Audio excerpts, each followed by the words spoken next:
Hey yo, what's up guys, Justinvels here, and today I'm back with another commentary video, and today we're going to be talking about the new episode of Dandadan, which just came out recently. So if you like more content like this, don't forget to like, comment and subscribe to the channel, and don't forget to check out my previous videos if you like more content like this. And without further ado, release the intro! Okay guys, I'm not gonna lie to you, this episode was straight gas. It was hot, Amaterasu, flames. That's all I have to say. Down to the animation, down to the episode, I don't know. It was perfect.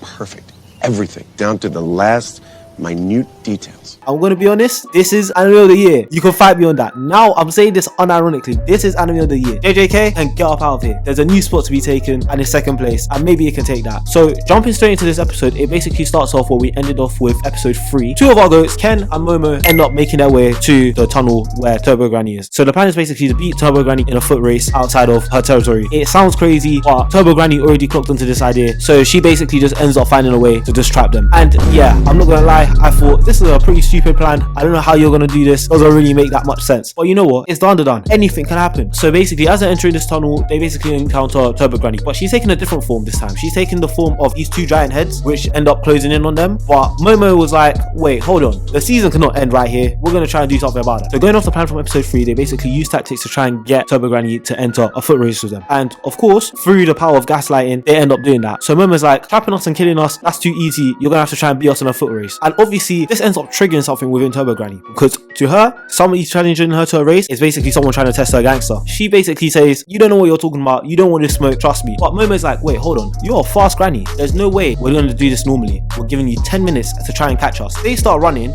and Turbo Granny starts counting, but she starts counting in a weird way, because she's not counting normally going up in 1, 2, 3, 4, 5s, but she starts counting the minutes like they're seconds, and they're like, whoa, what's going on? So they're just gone at this point, and it's basically episode 1 all over again. Momo just gets trapped instantly, and it basically seems like all hope is basically gone, and Ken is just, he's trying to back it, but he just didn't have the facilities to do so. Then he ends up getting captured, and he's like, bro, what's going on? Because goats usually don't get captured like this. I'm thinking, whose goat is this supposed to be? Because you're not my goat will never get caught like this. And I was right, because 2 seconds later, my goat Momo breaks out and they're gone. So she basically ends up just fully suppressing Turbo Granny's spirit, right? And it just starts getting crazy, because now the whole plan is to basically just simply leave the territory. But it's obviously not as simple and easy as that, because if you remember from last episode and my last video, yes, I have to do a shameless plug, you would remember that Turbo Granny is also in the tunnel with another spirit, because they ended up merging together. So the other spirit is basically a culmination of a bunch of other human spirits that can't pass on properly, and it's just bad. Now, the problem is not dealing with Turbo Granny, it is dealing with this giant crab that looks like Mr. Krabs' cousin. You might be thinking, how did they get out of this? And yeah, the predicament sounds as crazy as I'm explaining it to be, because at this point they are cooked. I'm gonna be honest, they're deep fried until my boy Ken locks in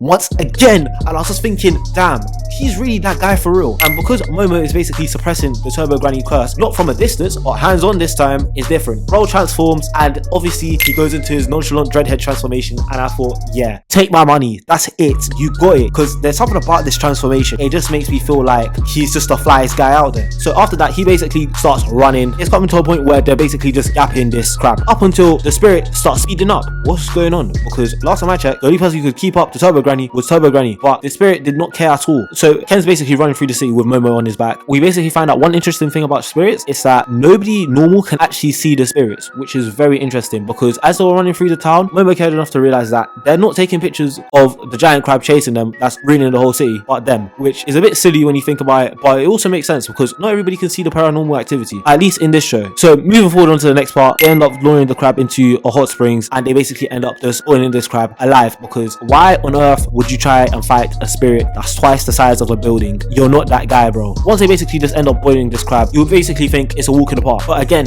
it's never that easy, and it can never be that expected, especially when it comes to dandadan. Anything can happen, and this is one of those things where something did happen. If you remember, I said that giant crab monster was made up of a bunch of vengeful spirits. So when they left that hot springs, all those vengeful spirits basically just stopped merging together, and they basically became individual people, and they started chasing them. I'm not gonna lie, they got caught at very tough corners. It's bad, because my boy Ken literally just went out of dreadhead mode. He's literally a normal guy now. He's got the fade, but he's still a normal guy. As they realize that they're trapped, Momo loses her grip on Turbo Granny, and she basically ends up merging with a bunch of spirits that was around them, and it's getting bad, real bad, MJ bad for the fact. fact. Obviously, Momo, our goat, was not letting that run, and she basically just said, look, Ken, all you have to do is run. Ken's like, yo, I don't know if I got this in me. I ran through like 6 different buildings. I don't even know what's going on. His only solution is to basically transform one more time into his nonchalant dreadhead form. Obviously, when this form comes in, you already know they're about to start cooking some serious heat. And I'm telling you, right here, right now, the animators were cooking. I can say this happily. It's one of the best pieces of animations I've seen this year. I can say that right now. Hands up. It might sound like glazing,